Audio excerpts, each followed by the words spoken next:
Hello అందరికీ Telangana style traditional recipe సర్వపిండి ఎలా prepare చేయాలో చూసేద్దాం. సుత్తి లేకుండా చెప్తాను. ఒక మిక్సింగ్ బౌల్ని తీసుకొని అందులోకి 1 కప్పు వరకు బియ్యం పిండిని యాడ్ చేసుకోవాలి. ఇది మిల్లులో పట్టించిన బియ్యం పిండి. అలాగే అందులోకి 1 పచ్చిమిర్చి, ఒక చిన్న ఆనియన్ తరుగు, అలాగే కరివేపాకు, కొత్తిమీర, మనం ముందుగా వేయించి పెట్టుకున్న వేరుశెనగలని 1 కప్పు వరకు యాడ్ చేయాలి.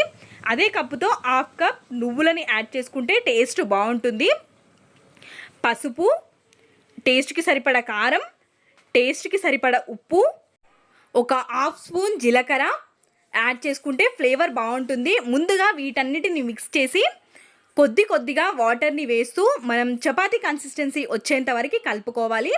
మరి మెత్తగా అయిపోయినా మనకి చేయడం కొంచెం కష్టం అయిపోతుంది. అలాగే తొందరగా వేగదు. కాబట్టి మనకి చపాతీ కన్సిస్టెన్సీ ఉండాలి. పిండి అనేది కొద్దిగా వాటర్ని పోస్తూ మంచిగా చేత్తో మిక్స్ చేసుకున్నామంటే మంచిగా మిక్స్ అయిపోతుంది.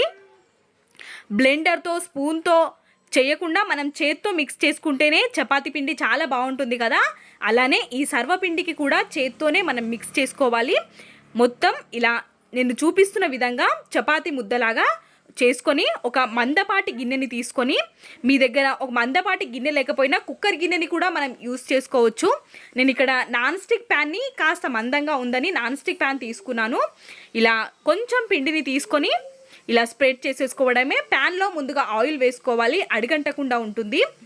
ఇలా మనం మొత్తాన్ని చేత్తో స్ప్రెడ్ చేసుకోవాలి. వీలైనంత పల్చగా స్ప్రెడ్ చేసుకోండి. కరకరలాడుతూ చాలా బాగుంటుంది సర్వపిండి. ఇలా నేను చూపిస్తున్న విధంగా అడ్జస్ట్ చేసుకుంటూ వీలైనంత సన్నగా ఒత్తుకున్న తర్వాత ఇలా మధ్యలో హోల్స్ చేయండి. మనం హోల్స్ చేసుకోవడం వల్ల కరకరలాడుతూ వస్తుంది సర్వపిండి అనేది.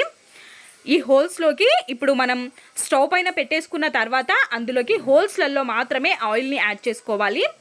అన్ని హోల్స్లలో ఆయిల్ని యాడ్ చేసుకోవడం వల్ల టేస్ట్ బాగుంటుంది, అలాగే క్రిస్పీగా ఉంటుంది. కాబట్టి ఇలా మొత్తం ఆయిల్ యాడ్ చేసుకున్న తర్వాత ఒక మూతని కవర్ చేసుకోవాలి. మూతని కవర్ చేసుకొని ఒక 2 నుండి 3 మినిట్స్ మనం పల్చగా ఒత్తుకున్నట్టయితే చాలా స్పీడ్గానే అయిపోతుంది. అలాగే మీరు కాస్త మందంగా ఒత్తుకున్నారంటే ఒక 5 to 6 మినిట్స్ టైం అనేది పడుతుంది. ఇలా ప్రెస్ చేసుకొని చూసుకుంటే మనకి క్రాక్స్ రాకపోతే కరెక్ట్గా వేగినట్టు.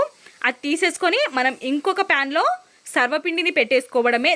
ఇలాంటి మరెన్నో రెసిపీస్ కోసం నా ఛానల్ని సబ్స్క్రైబ్ చేసుకోండి.